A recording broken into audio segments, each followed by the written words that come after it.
Child ఆర్టిస్ట్గా career start చేసిన కృతి శెట్టి 2019లో వచ్చిన సూపర్ 30 మూవీలో చిన్న పాత్ర చేసింది. 2021లో ఉప్పెన మూవీతో ఓవర్ నైట్ స్టార్గా అవతరించింది. బేబమ్మ అనే పాత్రలో నటించి అదే పేరుతో ఫేమ్ సంపాదించింది. టాలీవుడ్ బేబమ్మగా పేరు తెచ్చుకున్న కృతి శెట్టి తన అందంతో యూత్ని స్మార్ట్గా తన మాయలో పడేసింది.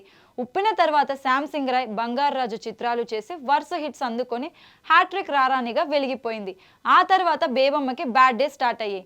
మాచర్ల నియోజకవర్గం, ఆ అమ్మాయి గురించి మీకు చెప్పాలి, ది వారియర్, కస్టడీ, మనమే ఇలా వరుస పరాజయాలతో కృతి శెట్టి కెరియర్ మసకబారిపోయింది. దాంతో తెలుగులో అవకాశాలు తగ్గిపోయాయి.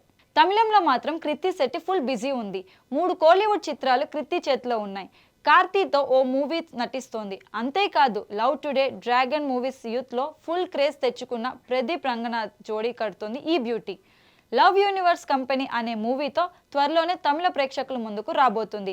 ప్రదీప్ యాక్ట్ చేసిన సినిమాలు తెలుగులో కూడా రిలీజ్ అవుతాయి కాబట్టి ఈ మూవీపై చాలా హోప్స్ పెట్టుకుంది కృతి శెట్టి. ప్రస్తుతం జస్ట్ ఫర్ చేంజ్ చిత్రంతో మలయాళంలోకి అడుగుపెట్టింది. ఈ సినిమాతో అక్కడ బేబమ్మకు మంచి క్రేజ్ వచ్చేసింది. ఇక ఇప్పుడు తమిళంలోనూ అవకాశాలు అందుకుంటుంది. కార్తీ సరసన వా వాత్రే సినిమాలో నటిస్తుంది. ఇప్పటికే ఈ మూవీ విడుదల కావాల్సి ఉంది.